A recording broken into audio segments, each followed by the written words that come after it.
Queridos irmãos, vamos abrir a Santa Palavra do Senhor no Evangelho de Marcos, capítulo 10, e vamos ler a partir do verso de número 17 e vamos ler até o verso de número 31. Marcos, capítulo 10, do verso 17 ao verso 31.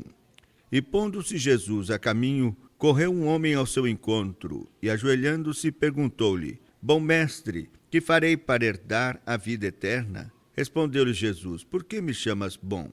Ninguém é bom senão um, que é Deus. Sabes os mandamentos: não matarás, não adulterarás, não furtarás, não dirás falso testemunho, não defraudarás ninguém, honra teu pai e a tua mãe. Então ele respondeu: Mestre, tudo isso tenho observado desde a minha juventude. E Jesus, fitando-o, o amou e disse: Só uma coisa te falta. Vai, vende tudo o que tens, dá-o aos pobres, e terás um tesouro no céu. Então vem e segue-me.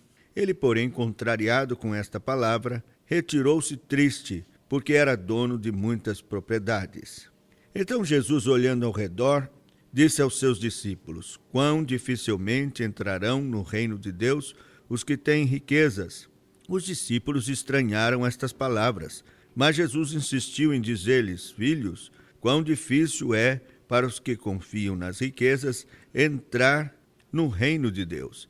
É mais fácil passar um camelo pelo fundo de uma agulha do que entrar um rico no reino de Deus. E eles ficaram sobremodo maravilhados, dizendo entre si: Então quem pode ser salvo? Jesus, porém, fitando neles o olhar, disse: Para os homens é impossível, contudo, para Deus não é impossível.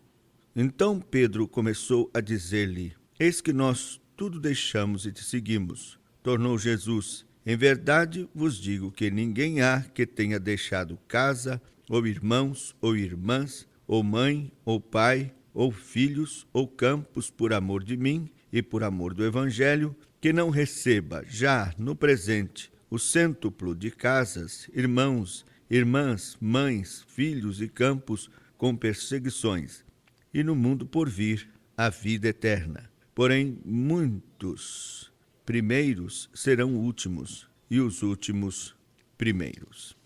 Vamos orar ao Senhor. Nosso Deus e Pai, rogamos que Tu nos abençoes nesta meditação que vamos fazer da Tua santa e bendita palavra. Que o Teu Espírito Santo possa nos iluminar nesse instante a mente, tanto a minha mente como pregador, como também de todos os ouvintes desta rádio. Tem misericórdia e aplica também a Tua palavra em cada coração. Oramos e pedimos estas coisas em nome do Senhor Jesus e para a glória do Seu santo nome. Amém. Certamente você já ouviu falar do encontro do jovem rico com o Senhor Jesus Cristo. O Senhor Jesus estava com os seus discípulos, seguindo o seu caminho, e então um jovem correu ao seu encontro e, ajoelhando-se, fez essa pergunta: Bom mestre, que farei para herdar a vida eterna? Que pergunta! Que pergunta maravilhosa! Não poderia ser uma pergunta mais importante e pertinente. Quantas pessoas procuravam o Senhor Jesus para fazer perguntas insignificantes, sem nenhum valor, como uma vez alguém perguntou para Jesus: Senhor, pode me ajudar para que meu irmão divida a herança comigo? E Jesus disse: quem me constituiu juiz de herança entre vós? De modo que era uma pergunta tola, mas este jovem correu para o encontro do Senhor Jesus para fazer uma pergunta da maior importância: Mestre, que devo fazer para herdar a vida eterna? Certamente você que está me ouvindo, lá no íntimo, no seu coração, também deve fazer esta mesma pergunta. Todos nós, de alguma forma, sabemos que temos uma alma que vai atravessar a eternidade, ou com Deus, ou separado de Deus, ou terá a vida eterna nos céus com Deus, ou terá uma existência eterna no inferno. E esse moço queria saber o que devo fazer para herdar a vida eterna, isto é, para ser salvo e para estar para sempre na presença de Deus. Foi uma pergunta extremamente importante. Mas o Senhor Jesus, ao invés de responder diretamente à pergunta desse moço, fez uma menção da forma como ele fez a pergunta. Jesus se referiu à forma desta pergunta, porque ele havia dito, bom mestre, antes de fazer a pergunta. E o Senhor Jesus então diz, por que me chamas bom? Parece que o Senhor Jesus está se importando com uma coisa que não tem nada a ver com a pergunta. Mas não é verdade. Tem tudo a ver com a pergunta. Jesus está dizendo para aquele moço, por que me chamas bom? Ninguém é bom senão um que é Deus. Em outras palavras, Jesus está dizendo assim, você me chama bom mestre porque crê que eu seja um bom mestre como outros mestres, um bom profeta como outros profetas. Ou você me chama bom porque crê que eu sou Deus, porque há um só que é Deus. Há um só que é bom e que é Deus. Veja que tem tudo a ver com a pergunta, porque ninguém pode ter a vida eterna sem crer de todo o coração que Jesus Cristo é Deus. Ele não é só um bom mestre, ele não é um profeta mais. Ele é o Filho do Deus vivo. Ele é o próprio Deus feito em carne. A palavra de Deus nos ensina assim. Ele é igual e semelhante a Deus. É a segunda pessoa da Trindade. Mas diz-nos a palavra do Senhor que ele despiu-se da sua majestade. Ele se humilhou e foi achado em figura humana. De modo que ele caminhou entre nós como verdadeiro homem, mas também como verdadeiro Deus. Por isso o seu nome é Emanuel, que quer dizer Deus conosco. Por que me chamas bom? Você crê que eu sou Deus? Prezado ouvinte, você crê que Jesus Cristo é Deus? Muitos têm tentado igualar o Senhor Jesus Cristo com outros líderes, religiosos ou não, como se fosse mais um líder religioso. Às vezes eu vejo nas livrarias livros que são vendidos com o título de Os 100 mais ilustres homens da humanidade, e vai enumerando Napoleão e outros tantos Césares e filósofos, e depois Jesus Cristo. Isto é um absurdo, porque Jesus não pode se comparar de forma alguma e ser comparado com estes líderes religiosos. Ele é único, ele é Deus, Deus encarnado, Deus conosco, o Filho do Deus vivo. A Bíblia diz que ele nasceu de um modo sobrenatural, concebido por obra e graça do Espírito Santo. E ele andou e viveu entre nós como ente santo de Deus, sem pecado, nunca pecou. E o poder e a glória de Deus se manifestou na sua vida. Os seus atos foram atos de poder extraordinários sobre a natureza.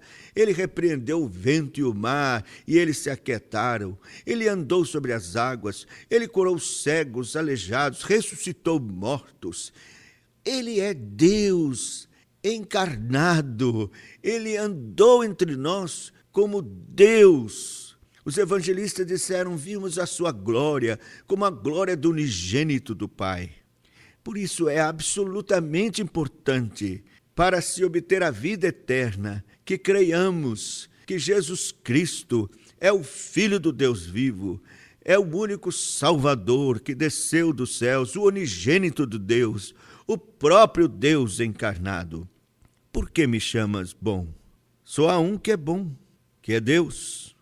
Jesus é Deus, um com o Pai. Aquele moço precisava aprender que para se obter a vida eterna é necessário que se creia de todo o coração que Jesus Cristo é o único Filho do Deus bendito, o único Salvador do mundo, porque é verdadeiro homem e verdadeiro Deus. não se compara a ninguém. É Deus, que há 2000 anos atrás se fez carne e habitou entre nós e andou pelas estradas poeirentas da Galileia, como Deus conosco. Mas o Senhor vai adiante e diz: sabes os mandamentos. Além do Senhor Jesus testar este moço com relação à sua fé na pessoa do Senhor, na pessoa dele mesmo, o Senhor Jesus também o testa com relação aos seus pecados. Os mandamentos foram dados por Deus exatamente para mostrar o quanto distante estamos do caráter santo de Deus, porque os mandamentos revelam o caráter santo de Deus. E então o Senhor pergunta: sabes os mandamentos? Não matarás, não adulterarás, não furtarás, não dirás falso testemunho, não defraudarás ninguém, honra teu pai e tua mãe. Veja que o Senhor Jesus está estabelecendo aqui os mandamentos que estão na segunda tábua. Os mandamentos são divididos em 2 tábuas. A primeira tábua dos 10 mandamentos, a primeira tábua, que são os 4 mandamentos primeiros, eles dizem respeito quanto aos nossos deveres para com Deus. A segunda tábua, são os 6 outros mandamentos, tem a ver com os nossos deveres em relação ao próximo. O Senhor Jesus coloca aqui os deveres com relação ao próximo. E nós podemos ver que ele faz a lista de alguns mandamentos, mas fica de fora um mandamento. Ele diz: não matarás, é o 6º mandamento, não adulterarás, é o 7º mandamento, não furtarás, é o 8º mandamento, não dirás falso testemunho, é o 9º mandamento, não defraudarás ninguém, ele está certamente repetindo o 8º mandamento, honra teu pai e tua mãe, é o 5º mandamento. Mas está faltando um. O Senhor Jesus colocou aqui nesta lista 5 mandamentos, está faltando um na segunda tábua, que é o 10º mandamento: não cobiçarás. Mas não foi por um acaso que Jesus fez isto. Jesus queria exatamente mostrar àquele moço que este mandamento que faltava era exatamente o mandamento que ele estava flagrantemente desobedecendo. Não cobiçarás. O coração desse moço estava nas riquezas. Ele cobiçava as riquezas. E o que é que a palavra de Deus diz? A palavra de Deus diz que quando alguém cobiça, está cometendo o pecado de idolatria. E também está adorando um outro Deus, porque a Bíblia diz que o Deus das riquezas é chamado de Mamon. Então esse moço, cobiçando as riquezas, estava infringindo o 10º mandamento: não cobiçarás, o 2º mandamento: não terás outros deuses diante de mim, o 1º mandamento, e o 2º mandamento: não farás para ti imagem de escultura. Então são 3 os mandamentos flagrantemente aqui infringidos. 1º mandamento é não cobiçarás. O 2º mandamento: não terás outros deuses diante de mim, porque ele estava adorando o Deus Mamon, Deus da riqueza. E 3º mandamento é: não farás para ti imagem de escultura, que é a idolatria. E a cobiça é idolatria, diz a palavra de Deus. E também a palavra do Senhor nos diz que quando cometemos um mandamento, nos tornamos culpados de todos os demais. É assim que Tiago nos ensina. Vemos, portanto, que este moço estava em pecado, porque os mandamentos realçam os nossos pecados. O Senhor Jesus utilizou dos mandamentos para mostrar àquele moço que ele, apesar de religioso, apesar de ser um moço que talvez fosse fariseu e zeloso no cumprimento dos ritos da sua religião, por isso diz a Bíblia que Jesus o amou, na verdade estava longe da vida eterna. Ele precisava reconhecer os seus pecados, se humilhar e buscar de Deus verdadeiro e genuíno arrependimento. Talvez você que esteja me ouvindo seja alguém religioso, alguém que está buscando de alguma forma, numa religião, a Deus. Você talvez seja religioso, frequenta a igreja evangélica ou qualquer outra igreja, católica, o que for. Você é um religioso. E eu sei que dentro da igreja evangélica também há muitos religiosos, como esse moço que desde a juventude procurava guardar os mandamentos, mas na verdade o seu coração estava totalmente corrompido. Será que não se repete a mesma coisa com você, prezado ouvinte? Que embora seja religioso, diante da lei de Deus você não pode se sustentar. Você sabe que de alguma forma ou de outra você desobedece à lei de Deus. E por isso, diante de Deus, aos olhos de Deus, você é um transgressor da lei. Falta-te uma coisa, é a palavra do Senhor Jesus. Esta é a realidade espiritual das pessoas. Elas podem ser religiosas, podem tentar com um esforço pessoal, de uma forma ou de outra, agradar a Deus, mas falta uma coisa: são pecadores diante de Deus, transgressores da lei. Oh, o pecado é uma desgraça. Pecado é como um câncer que corrói e contamina todo o nosso coração. Você está me ouvindo e talvez nem tenha esta concepção, esta convicção de pecados. Geralmente não temos mesmo. Nós tentamos nos justificar diante de Deus e pensamos assim: eu sou pecador, mas tem gente muito mais pecadora do que eu. Nós pensamos que porque não estupramos, não matamos, não roubamos, não adulteramos, então não somos tão pecadores. Mas você não deve pensar assim. Talvez este moço pensasse assim. E diante de Jesus ele é confrontado com a lei de Deus e então se descobre o câncer do seu coração, a sua pecaminosidade. Você também, prezado ouvinte, diante da lei de Deus não pode subsistir. Pecamos contra Deus por pensamentos, palavras ou ações. Temos transgredido a lei de Deus. A Bíblia diz: todos pecaram e destituídos estão da glória de Deus.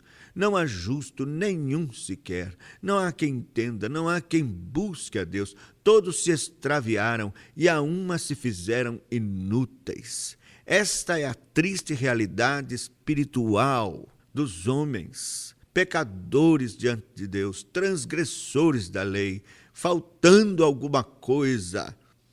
E esse moço, ao invés de reconhecer o seu pecado, chorar o seu pecado, suplicar misericórdia e graça da parte de Deus, reconhecer sua idolatria pelas riquezas, reconhecer sua adoração a um outro Deus, o Deus Mamon, e ao invés de se prostrar com o rosto em terra, reconhecendo o seu pecado, o seu amor às riquezas, a esse outro Deus, era tão grande que ele virou as costas para Jesus e saiu triste porque era dono de muitas propriedades. Oh, que triste realidade é esta do pecado na vida das pessoas, na sua vida, prezado ouvinte. Aquele moço era escravo do pecado. Jesus disse: quem comete pecado é escravo do pecado. Esta é a realidade triste da consequência do pecado: escravidão. Muitos são escravos das suas próprias paixões, dominados por elas. Estão agrilhoados, mortos em delitos e pecados. E por isso não podem se converter. Não podem se voltar para Deus. Esse moço virou as costas e saiu triste, porque era dono de muitas propriedades. Então o Senhor Jesus, olhando ao redor, disse aos seus discípulos: quão dificilmente entrarão no reino de Deus os que têm riquezas. É mais fácil passar um camelo pelo fundo de uma agulha do que entrar um rico no reino de Deus. Passar um camelo pelo fundo de uma agulha? O que é que Jesus está querendo mesmo dizer? Alguns estudiosos da Bíblia Dizem que no Oriente havia uma portinhola chamada agulha, e para se passar um camelo nesta portinhola, então era muito trabalhoso. Era preciso fazer o camelo se ajoelhar, e então com muito esforço esse camelo poderia passar pelo fundo de uma agulha. Mas, meu querido, isso não procede. Esses estudiosos estão completamente enganados, porque o que o Senhor queria mesmo dizer é que é impossível passar um camelo pelo fundo de uma agulha. Agulha de costurar mesmo. Jesus gostava de usar esses absurdos. Era, de fato, uma estratégia didática. Ele certa vez disse que aqueles fariseus coavam um mosquito e engoliam um camelo. Ninguém de sã consciência vai pensar que Jesus está dizendo que com dificuldade alguém poderia engolir um camelo. Então não existe portinhola nenhuma.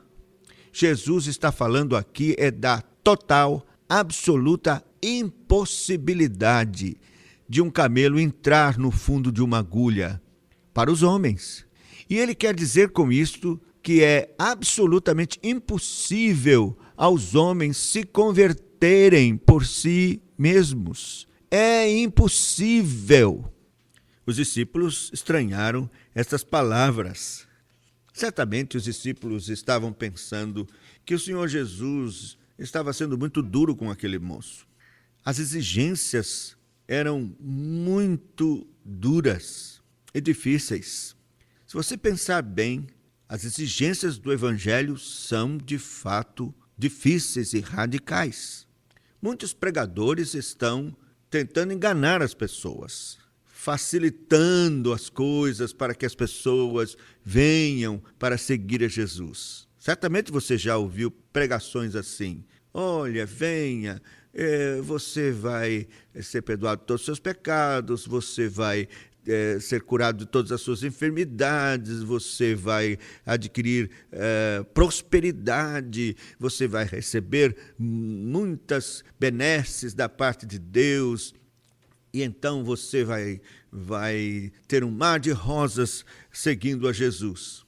Mas não é isso que está no Evangelho. O Senhor Jesus nunca ocultou nem escondeu as dificuldades. Ele diz: se alguém quiser vir após mim, negue-se a si mesmo. Tome cada dia a sua cruz. Vem e segue-me. Tomar a cruz, negar-se a si mesmo. O que significa isso? É morte. Jesus disse: se alguém achar a sua vida, perdê-la. Mas aquele que perder a sua vida por amor de mim, esse a achará. Então tomar a cruz, negar-se a si mesmo, é morrer. Morrer para nós mesmos, morrer para o mundo. Isto não é fácil, isto é difícil, isto dói. Por isso esse moço virou as costas e saiu triste. Ele compreendeu que a exigência de Jesus era radical. Era uma entrega total da sua vida e de tudo que ele tinha e possuía sob o domínio de Jesus dali para frente. E ele não queria isso. Por isso Jesus disse que é difícil para os que têm riquezas, para os que confiam nas riquezas, entrar no reino dos céus. Talvez você esteja me ouvindo e pense assim: bom, então não é comigo, eu não tenho riquezas, eu não possuo nada, não tenho um apartamento, uma casa própria, eu não tenho nada, então vai ser fácil para mim entrar no reino dos céus. Mas certamente Jesus está falando aqui não somente das riquezas materiais, mas também ele está falando de coisas que nós temos como muito preciosas e às quais nós nos agarramos no nosso coração. Você pode ser pobre como for, mas você tem riquezas no seu coração. Por exemplo, a sua vontade, os seus direitos, os seus planos, aquilo que você deseja e aspira, tudo são riquezas. Você não abre mão. Há pessoas que pensam: bom, eu quero seguir a Jesus, mas eu não vou abrir mão de forma alguma daquelas coisas que eu desejo e aspiro. Não pode ser assim. Ninguém entrará no reino dos céus com riquezas. Jesus diz: filho meu, dá-me o teu coração. não é 20%, nem 50%, nem 95%, mas todo o coração. Por isso, é impossível entrar no reino dos céus os que confiam nas riquezas. Em outras palavras, ninguém vai poder entrar no reino dos céus por sua própria força. Por isso os discípulos se maravilharam com esta palavra. E Jesus disse para eles que era muito difícil. E eles, sobremodo maravilhados, disseram entre si: então quem pode ser salvo? E Jesus então disse para aqueles seus discípulos: de fato, é impossível para o homem. Eles compreenderam, chegaram à conclusão que Jesus queria que eles chegassem, que nenhum homem pode ser salvo pelos seus próprios esforços. Ninguém é capaz de renunciar tudo, ninguém é capaz de morrer, ninguém é capaz de fazer essa entrega total da sua vida a Deus. Mas Jesus disse: é impossível aos homens, mas não é para Deus. Para Deus tudo é possível. O que é que aprendemos com isso? Aprendemos que o novo nascimento, a regeneração, a conversão, a salvação para a vida eterna é uma obra sobrenatural de Deus. É Deus quem a faz, soberanamente pelo seu poder. Nenhum homem pode fazer. É impossível para o homem, mas é possível para Deus. É isto que é o Evangelho da Graça. O Evangelho da Graça é pregado a pecadores que estão mortos em delitos e em pecados. É como o profeta Ezequiel, que recebeu a incumbência de Deus para pregar para um vale de ossos secos, sequíssimos.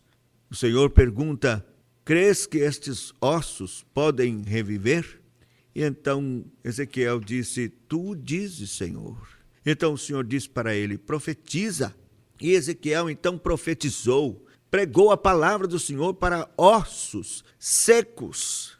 E o que aconteceu? Esses ossos começaram a se movimentar, osso com osso, e procurando o seu osso, e até que, pela graça, pelo poder de Deus, se levantou um grande exército, pela pregação da palavra, no poder do Espírito Santo que veio dos quatro cantos da terra. Esta é a figura que mostra exatamente o que é a obra de Deus na vida de um pecador. É este o Evangelho da Graça. Você que está me ouvindo, pode ter certeza, você está morto em delitos e pecados, escravo do pecado, cego pelo pecado, dominado pelo pecado, e não tem como se salvar por si mesmo de forma alguma. Mas Deus pode. Mas Deus pode. Deus pode. A obra da conversão é uma obra sobrenatural de Deus. Deus pode. Você deve, nesse instante, então, crer de todo o coração no poder do Evangelho, que é o poder para a salvação de todo aquele que crê. Tenho certeza, se pela graça de Deus aquele moço se prostrasse aos pés de Jesus, suplicando misericórdia e graça, certamente o Senhor estenderia sua mão de graça e de poder para salvá-lo. A Bíblia fala de um pai aflito que tinha o seu filho diante dos discípulos, todo dominado por um espírito imundo, e os discípulos não puderam expulsá-lo. E Jesus, se aproximando, aquele pai disse: ah, Senhor, se tu podes fazer alguma coisa, liberta o meu filho. E o Senhor Jesus disse: se podes, tudo é possível que crê. E então aquele pai, diz o texto, com lágrimas, se prostrou diante de Jesus e disse: eu creio, ajuda a minha incredulidade. E o Senhor Jesus, então, expulsou aquele espírito imundo e o filho daquele homem ficou liberto. Ah, se você compreender isto agora e se prostrar diante de Deus, reconhecendo os seus pecados, reconhecendo que você está diante do Filho do Deus vivo, porque ele morreu na cruz por você, pelos seus pecados, mas ressuscitou dos mortos, está vivo. E você crê nele como Senhor e Salvador, e se prostra diante dele, e clama, suplicando pelo perdão dos seus pecados, rogando mesmo que o Senhor tenha compaixão da sua vida e faça aquilo que você não pode fazer. Ore dizendo: Senhor, ajude a minha incredulidade. Senhor, eu estou perdido. Senhor, eu estou sendo levado, amarrado com cadeias para a condenação do inferno e não tenho como me libertar por mim mesmo. Salva-me por tua graça, quebra esses grilhões, liberta-me, Senhor, salva-me por tua misericórdia e graça.